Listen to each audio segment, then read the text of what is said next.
अस्सलाम वालेकुम, welcome to my YouTube channel. I hope आप सब बिल्कुल ठीक ठाक होंगे, खैर खैरियत से होंगे और बहुत ज़्यादा खुश होंगे।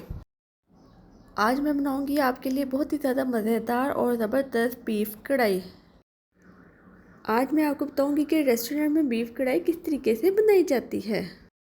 ये इतनी ज़्यादा मज़ेदार और टेस्टी बनेगी कि एक दफ़ा आप खाएंगे तो बार बार खाने की फरमाइश करेंगे और अपनी उंगलियां चाटते रह जाएंगे। चलें जी, अब अपनी मज़ेदार और टेस्टी रेसिपी की तरफ चलते हैं। सबसे पहले मैंने कुकर लिया है। कुकर में मैंने 1.5 किलो गोश्त डाला है। गोश्त को पहले मैंने अच्छे तरीके से वॉश कर लिया था। अब मैंने इसमें 2 बड़े प्याज ऐड कर दिए हैं, 4 से 5 टमाटर, 2 कटी सब्ज़ मिर्चें और 1 पूरा लहसुन ऐड कर दिया है। अब मैं इसमें 1.5 टेबलस्पून नमक, 2 टेबलस्पून लाल मिर्च पाउडर, 1 टीस्पून हल्दी पाउडर, 2 टेबलस्पून पिसा हुआ सूखा धनिया ऐड करूँगी। अब मैंने इसमें सारी चीज़ें ऐड कर दी हैं। मैंने इसमें थोड़ा सा पानी ऐड कर दिया है और इसे एक दफ़ा मिक्स कर दिया है। और अब मैं कुकर को बंद करके 15 से 20 मिनट के लिए रख दूँगी मीडियम फ्लेम पर। 15 से 20 मिनट हो चुके हैं और जो हमारा गोश्त है वो बिल्कुल गल चुका है। और अब मैं इसमें थोड़ा सा ऑयल डाल के उसे 5 मिनट के लिए तेज़ आग पे भूनूँगी।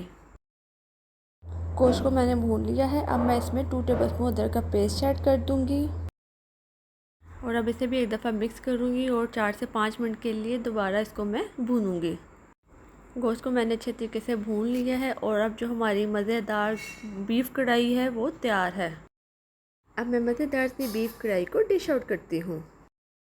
मैंने बीफ कढ़ाई को डिश आउट कर लिया है। बहुत ही ज़्यादा मज़ेदार और ज़बरदस्त लग रही है।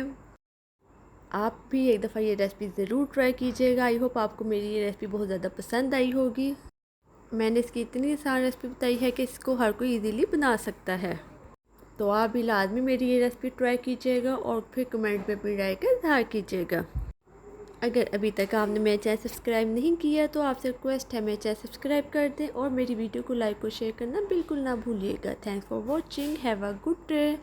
अब हम मिलते हैं अपनी नेक्स्ट वीडियो में, तब तक के लिए अल्लाह हाफिज़ और दुआ में याद रखिएगा।